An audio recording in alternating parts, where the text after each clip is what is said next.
BBB's 20-minute power chat with an expert. This is a monthly series where we focus on topics that are timely and can also further support your business. Our speakers will present for 20 minutes and then we'll have about a 5-minute period to answer any questions. Feel free to post your questions as we go along in the presentation. And the presentation will also be emailed out to all of the attendees after this webinar, and the recording will also be available on our YouTube channel as well. So today's speaker is Jeff Thompson from the Canadian Anti-Fraud Centre, and we're going to be talking about business scams and how to be alert and stay protected. So Jeff, with no further ado, I think I will let you take the show. So thanks, Monica, and thanks to the Better Business Bureau for hosting today's session and inviting the Canadian Anti-Fraud Centre to present on scams affecting businesses. March is Fraud Prevention Month, so we do like to get out and do as many fraud presentations as possible, and we do work closely with numerous partners, including the Better Business Bureau, to recognize, reject, and report fraud. So the title of the presentation today is essentially what I'm going to be taking you through. I'm going to start with a brief overview of who the Anti-Fraud Center is, who we are, what we do, and then get into some of the specific scams affecting businesses. So the Canadian Anti-Fraud Center is run jointly by the Royal Canadian Mounted Police in partnership with the Ontario Provincial Police and the Competition Bureau of Canada.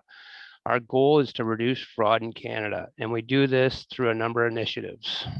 So it starts by centralizing reporting. So we have a toll-free number and an online fraud reporting system that Canadian consumers and businesses can report to. We also receive international reporting. While we're a police-run center, we are not an investigative agency. The idea behind us is to centralize the reporting and to use that information to support operations and investigations. So the next point here, the Operational Intelligence Support Unit. So if we can, connect the dots between phone numbers, names, email addresses, again, using the information as robustly as possible to connect the dots and connect the various complaints and reporting we get and help deconflict between investigators. So if you think about Canada, if we have Halifax Police getting a report, Ontario Provincial Police getting a report, and Victoria Police getting a report in BC, and they're all getting a report on the same type of fraud with the same phone number, same suspects, they may not be aware that each other's receiving that same report. So we can use, by central sourcing information, we can make those connections and help deconflict with the police services. So we use our information, again, to support investigations and operations. The next point is fraud prevention and awareness. So key to reducing fraud is making Canada and Canadians the most educated country when it comes to fraud, right? We use the information we collect to identify new trends, new twists, and try and put warnings, fraud bulletins, alerts up on our website, alerts out in social media. We have various distribution lists dedicated to whether it be law enforcement or private sector partners where we spread fraud prevention awareness messaging, or doing presentations such as these. So it's a really key component in reducing fraud. And then the last piece is disruption. So even though we don't investigate, again, the information people have or businesses have when you report fraud are key pieces of information. We know fraudsters need 2 tools to carry out frauds. They need to be able to communicate with victims, and they need to be able to receive victim funds. So if we can get a phone number blocked or an email address blocked or a bank account blocked by working with private sector partners, we effectively reduce fraud and prevent other people from sending money or communicating with the fraudsters. To give you a sense of the reporting at the Canadian Anti-Fraud Center, in 2020, we received 470,000 calls, or over 470,000 calls hit our toll-free line, and 131,000 online fraud reports through our online fraud reporting system, with losses totaling more than $160 million in 2020 alone. And this is up from 2019. So we continue to see fraud rate go up. We are a small team, but we are receiving a high volume of reports. So when we estimate this to be less than 5% of what's actually out there. So this is based on a University of McMaster study in 2008, 2009, that showed that was specific to identity theft and fraud. And the study showed that 13% of victims of identity theft and fraud report to police, and under 1% actually report to the fraud center. We also have a number of case studies over the years that show between 1% and 2% reporting of various types of scams to the Anti-Fraud Center. So we conservatively say 5% because we know there's different reporting rates for different scams. So if I take extortion scams, this is the CRA calling you back taxes. If you don't pay right away, you're going to be arrested, charged, deported. We received nearly 17,000 or over 17,000 reports for that in 2020 versus, say, romance scams, where the fraudsters creating fake profiles online to solicit people into relationships that eventually lead to a request for money. We received 899 reports of that in 2020. But romance scams was number one in terms of dollar loss. It came in at about 18.5 million, where extortion came in at 12.5 million. So reporting rates vary from scam to scam, and so we conservatively say we get 5% of what's out there. So there's different types of fraud we capture. We're not going to get into all these today. We're upwards of, I'll say, about 40 different fraud types, and we know that the fraudsters are capable of profiling new scams, new twists, new variations to target specific age groups, occupations, businesses, or industries.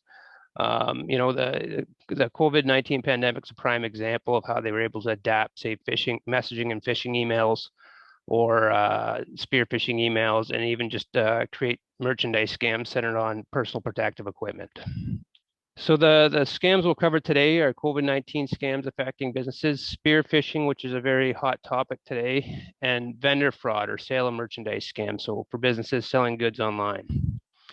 So COVID-19 scams, as of February 2020, as of February 28, 2021, we'd received 13,558 COVID-19 related fraud reports.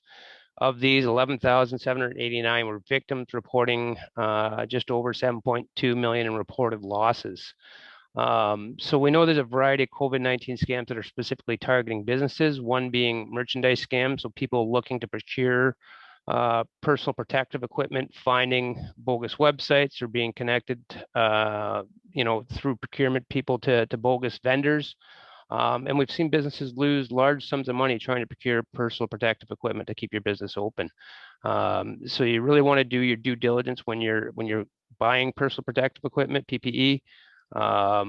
We've even partnered with some of the major vendors, 3M and a few others, to highlight some of these scams or have the reporting redirected to us.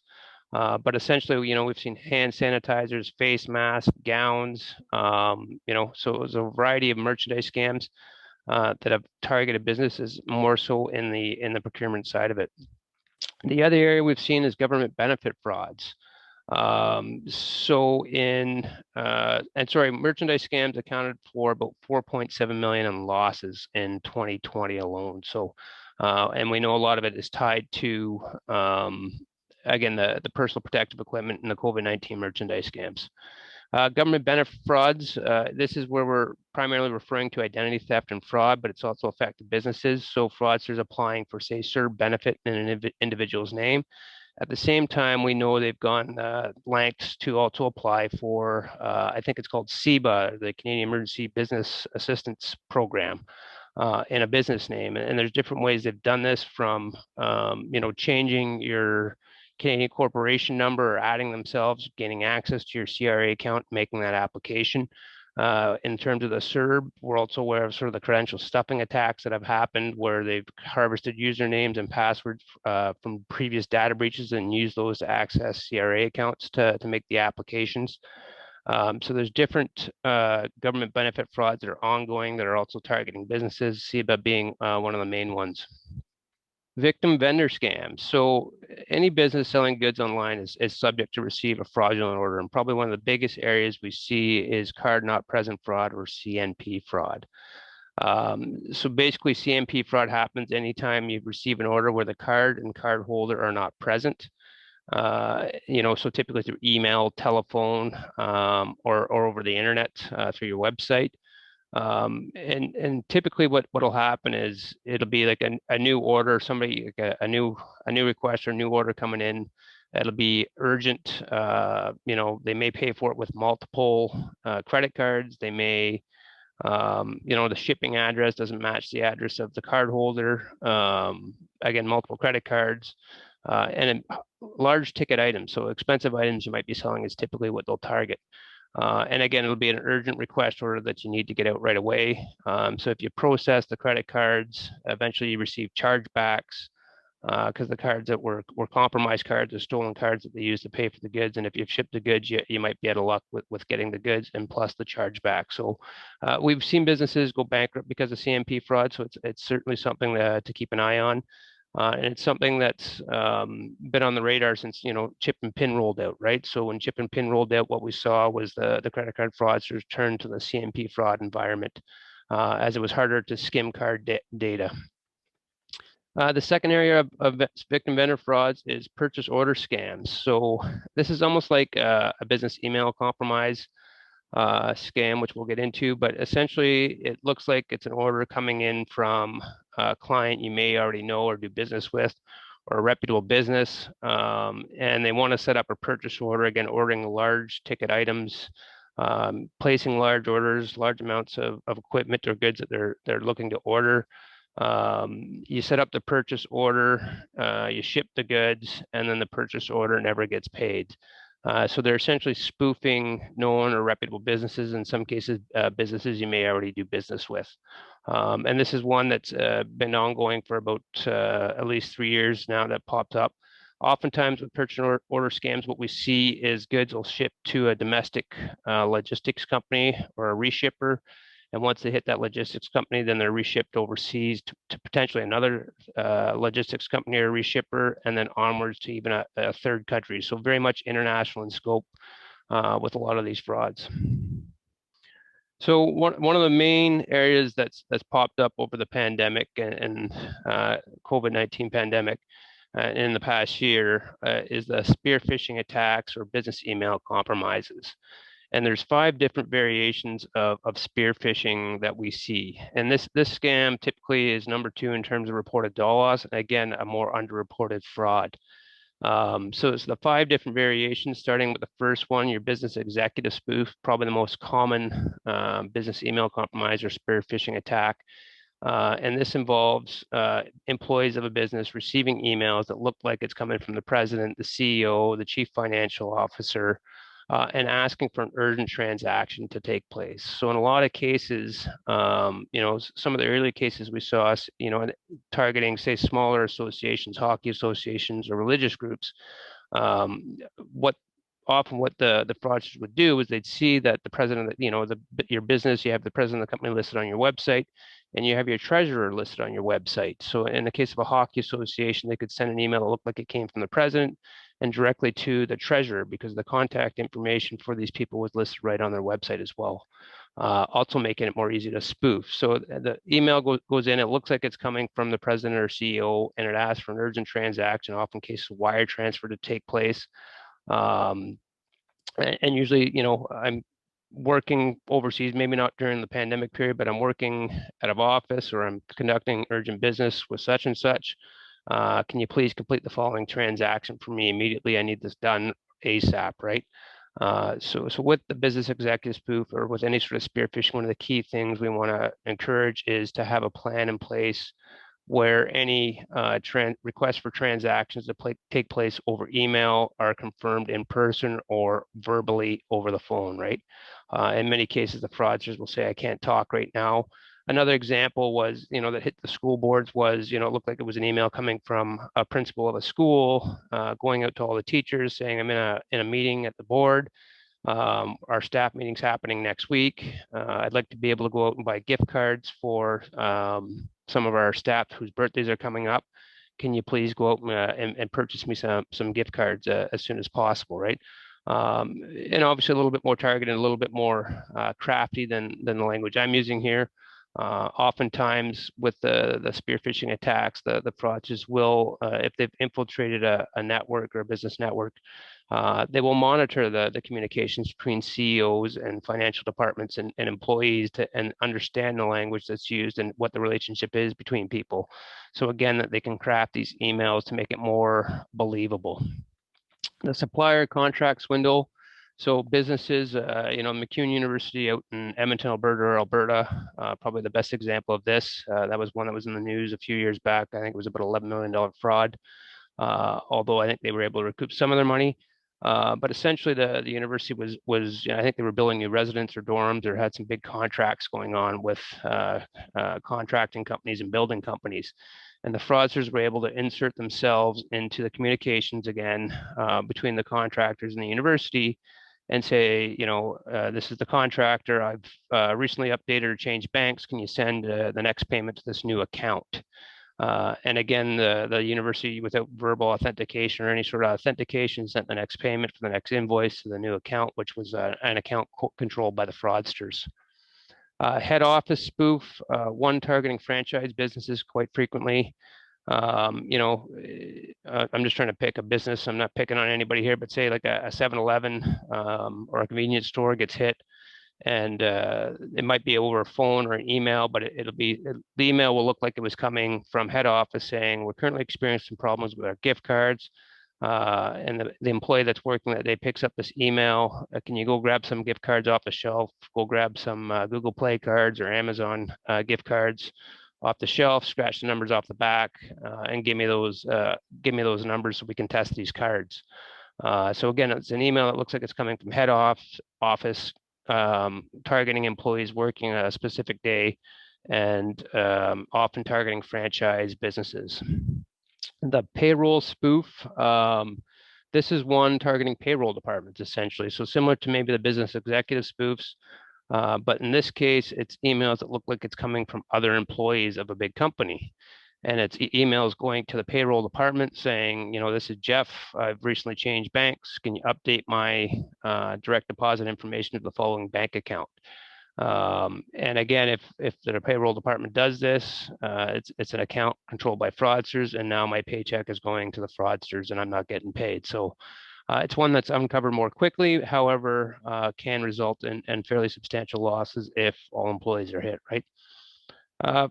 Financial industry client spoofs. So these are ones that we haven't seen these in a little while, but they still do exist. Typically targeting sort of the investment brokers or financial dealers associations, or even banks in some cases. But again, it would be like an email. It looks like it's coming from a client of an investment company, saying, I'd like to withdraw my investments. Can you withdraw my investments, or I'm purchasing a home overseas, or I'm purchasing a new house, or I've got something else going on in life. I need to help my family. I need my money out right away. Can you withdraw my money and send it to this new account? So in all these cases, spear phishing is essentially a scam of trust. So people are receiving emails that look like they're coming from somebody they know and they trust. And the fraudsters are spoofing email domains or business domains, or they've actually infiltrated your actual network and able to send emails that look like they're coming internally. So the idea is it's a scam built on trust, and it's a scam designed to get you to wire transfer in most cases. And in some cases today, we're seeing, like I said, the gift cards, money on an urgent basis. So it's really important to have a plan or policies in place that stop people from conducting transactions based on an email request. Any sort of transaction should be verbally authenticated. There's other little tips, making sure you're monitoring the email addresses where things are coming from, making sure that things aren't out of the norm, hovering your email over the email address, sending a separate email or contacting the person separately from the initial communication that you received is always good practice, right? So how can we protect ourselves when it comes to business frauds? Step one is training your employees about cybersecurity and fraud, right? And this doesn't have to be costly. You can dedicate an employee in your business. There are third-party vendors out there, depending on the size of your business, that offer, gamified content and various cybersecurity training. And there's a great tool book, which I think I have in my next slide, the small medium business cybersecurity guide put out by the Canadian Cybersecurity Center, which offers you, it's about a 60-page document, but it offers you some really good tips on how you can set up, have your policies and your plan in place to help the employees at the end of the day. So train your employees and have policies and plans in place to help employees, from knowing who to contact if they suspect fraud or if they receive a suspicious email. What should they be doing with this? Do you just want them to delete it? Should it be forwarded somewhere? Should it be reported to police? So it's really important today. And I really can't stress enough to have these policies and plans in place, and some form of training for employees, especially about phishing and spear phishing, which are two very common scams right now. Know who you're dealing with. So consider compiling a list of companies your business deals with to help employees know which contacts are real and which ones aren't. This refers to, I didn't really touch on like sort of false invoicing scams or directory scams, but they're scams that target businesses where, it's a assumptive sales tactic. This is Jeff calling. I'm just, from ABC Paper Supplies. I'm just calling to confirm your address is still, PO Box 686. And, an employee might say, yes, it is. And next thing you know, you're getting an order of ribbon and roll for your debit machine or some sort of paper product or some other product. Or you're being subscribed to some sort of online directory which you never used to subscribe to. So it really helps if you have a list of companies or rules around businesses that you do work with, and making sure that the people that are responsible for procurement or payments are aware of what businesses you usually do business with. Make sure you inspect invoices thoroughly before you make a payment. Again, this is that assumptive sales tactic. Directory scams are a very common one where you get an invoice that looks, and it's saying to renew your subscription for ABC directory. So we've seen these cases where these invoices get paid without, people even thinking twice because it's got that word renew in there. So you just think you're renewing something you already have. So it's really important to inspect invoices thoroughly before you make a payment. Yeah, so again, this ties into, all the previous ones. Educate employees, right? At every level, to be aware of any unsolicited call or email. They shouldn't provide any sort of company information or confirm any information, again, without doing some due diligence and scrutinizing who's really calling. Limit your employees' authority by only allowing a small number of staff to approve purchases or pay bills or make transfers. Again, that's, again, ties back into training and having plans and policies in place. Beware of spear phishing. Have policies in place to verbally confirm requests for urgent wire transfers or purchases. We've touched this already. And then review potentially fraudulent orders. So in the CMP environment or card not present fraud environment, or the purchase order type scams that we see, it's really important to and again, there is fraud detection softwares depending on the size of your businesses that are out there that can be procured, but higher than normal. I'm trying to remember all the red flags again here. So larger than normal orders, urgent orders, orders going out of country, buyers, the card information doesn't match the buyer's name or shipping address. Multiple cards being used to make a payment, and again, just sort of the large ticket items, large orders, and urgent requests. And then the last point here, again, the Get Cyber Safe guide from the Canadian Cybersecurity Center, a fantastic resource. It came out a few years back. We work closely with a lot of government departments.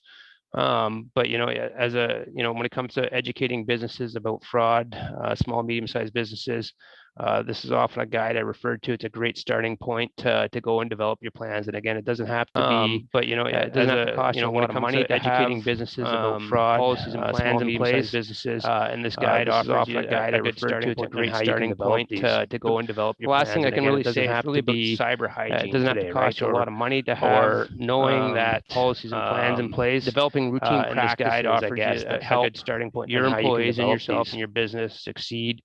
So other things I haven't touched on is, that would be in the Get Cyber Safe guide, or, ensuring your computer networks are secure, making sure softwares are up to date, making sure people understand the importance of using unique usernames and passwords across different accounts, making sure there's some level of antivirus software installed, and then all the other how to protect your points I've touched on here.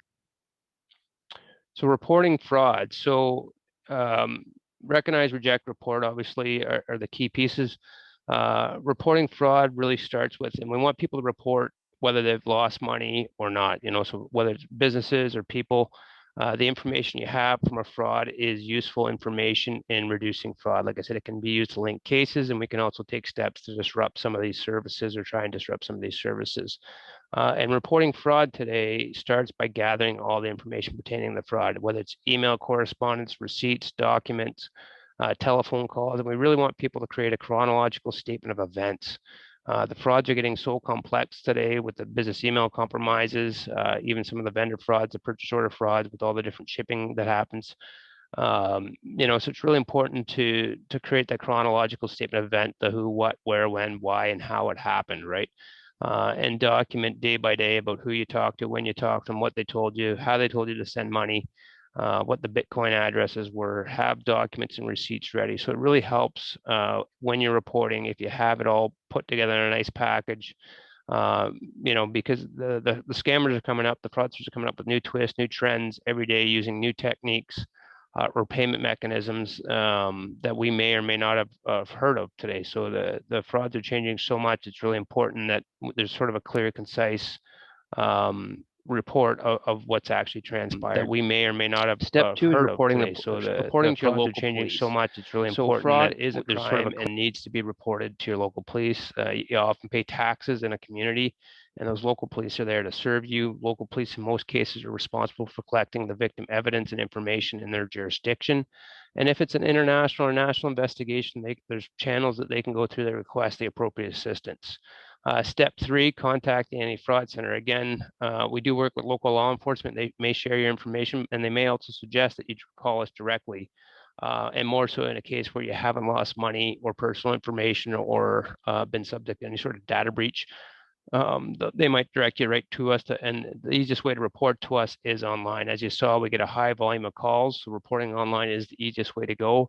And we are working on developing a new system. We are working with the RCMP's National Cybercrime Coordination Unit to develop a new online fraud and cybercrime reporting system that is more accommodating to small, medium enterprises and to Canadian consumers in general. Report the incident to your financial institution. So if a wire transfer was sent, in the case of a spear phishing, the first call you should be making is your FI, your financial institution, to see if you can put a stop payment or a recall on that wire transfer. And this holds true to any sort of payment mechanisms, whether it's gift cards being handed out to fraudsters or other sorts of payment methods being made. You want to go back to the place where the money was sent and report the fraud and see if you can put a stop payment on it. In most cases, once money's sent, it's difficult to get back. There's a small window for that to happen. Often, I would say if it's past 3 days or 72 hours, there's it's a low likelihood of getting money back after that point. Step 5, report to the fraud to where the fraud took place. So whether it's an email service provider, social media service provider, a dating website, etc. Again, this helps with the disruption side of things. It will allow these service providers to review those accounts, potentially block them or take them down, so it prevents further fraud. And then the last piece is for victims of identity theft and fraud, which doesn't necessarily apply to businesses, but we'll talk about it briefly from a personal level. If you're a victim of ID fraud, it's really important to get a contact with the credit bureaus, put fraud alerts on your credit profiles with Equifax and TransUnion. And again, in sort of that cyber hygiene and best practice world today, we really encourage people to request copies of their credit reports once a year. That way you're seeing if there's any fraud accounts out in your name. So again, where to report, fraud is a crime, starts with your local police. You can also report to the Canadian Fraud Center's fraud through our online fraud reporting system. And I would be remiss if I didn't mention the Better Business Bureau Scam Tracker on their website as well. They have a reporting mechanism, offers great visuals of the different frauds happening across Canada and North America, as a matter of fact. And if you're ever wondering or doing research on businesses, we also recommend visiting the BBB website to see if they have ratings or if businesses registered there as well. Thanks very much, and I'll turn it back over to you, Monica. Thanks, Jeff. That was great. I know a lot of times, Jeff, when we're talking about, scams that affect businesses, sometimes smaller businesses feel like, okay, well, there's only maybe 3 or 4 employees. And so it's probably going to be easy for me to be able to catch it if something happens. But is that really, what would you say for a smaller business if they're thinking, okay, I don't really have a lot of things in place? What's the best place to start that would allow them to at least put some things into play to protect themselves? Yeah, I mean, like I said, the Get Cyber Safe guide is really a good starting point. It's about a 60-page document. You can, small business owners can review it on their own, see what they have or don't have in place, see what information that, there's chunks of it that you can, just basically print out and give to your employees and say, read this or review this, right? and make sure that they understand, like, or have that staff meeting that, that get together where you spend an hour talking about things in there, maybe an hour a week or something, or however often you have your staff meetings, and pick certain subjects to sort of educate your staff on in there, and like I said, email etiquette, email phishing, business email compromise are two of the common scams we're seeing today, targeting people, and more from a work from home environment, right? Yeah, absolutely. And I think you and I were also talking about, like what is an easy resource for small businesses. So as you mentioned, there's that report that they can go through, but then also even just this recording, maybe you taking this recording, going through it with your employees, being able to just have them understand what type of scams potentially they could come across. And that in itself, awareness is a big piece as well. Yeah, absolutely. Yeah, and there are, visiting the anti-fraud center website, visiting the Better Business Bureau website. Again, it's recognize, reject, report. So recognize that fraudsters are using every means at their disposal. So if you do, and that's the other thing, if you do experience a scam, or your company is hit by some type of fraud or scam, make a point of bringing it up at the next meeting, making sure that all the employees know about it, right? This is what we just experienced. This is what just happened. This is how we dealt with it.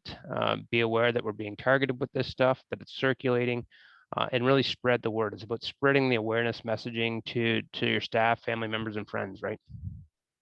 Yeah, absolutely. So, you had mentioned reaching out to local police. Last week, we also spoke to actually local police to just talk about scams that were affecting our area. Sometimes, they mentioned the same thing about timing. So, you mentioned within like 72 hours later, if money has been moved, potentially it's harder to track it and get it back. So, if people think that they have been caught in this scam, what's the first thing to do? Pick up the phone, call the police, or like a lot of times the reaction time can sometimes eat up a little bit of time and prevent us from being able to access and track things down. Yeah. So yeah, I would say, um, a lot of cases we get reported from business, they don't know their level of exposure firsthand. They suspect a fraud's happening. They're calling us, and we're giving them advice and mitigation. It often leads to them calling the local police, but it also often leads to us saying, create that like, why did you call me today? Like, what happened that made you call me? So start that chronological statement of events as soon as possible, and that will help you sort of track what's going on, and what sort of, the T's you got to cross, the I's you have to dot, and what's your next call going to be. But certainly, in terms of recoveries, calling your bank is often, I might throw that in front of calling your local police, right? Like, if you find out that, an employee sent an urgent wire transfer, call your bank and request, talk to the manager, or go into your bank and request that stop payment or wire transfer recall as soon as possible. Right. And some of that information is also useful even for the local police to be able to track down some of those details. Mhm. Okay, well, Jeff, this has been great. Thanks so much for your time and coming to join us today. I know that we've had a lot of requests over the, especially like this month because of Fraud Prevention Month, but over the time, just about small businesses and how they can protect themselves. So as I mentioned, this is going to be available for replay again on our YouTube channel. We will share the presentation with everyone who attended today, and also the links to the reports and some of the other resources that Jeff had mentioned. So thanks so much for attending, and we will have another 20-minute power chat again at the end of next month. So if you can join us then, we'd love to see you there. Thanks again, Jeff. Thanks for having me.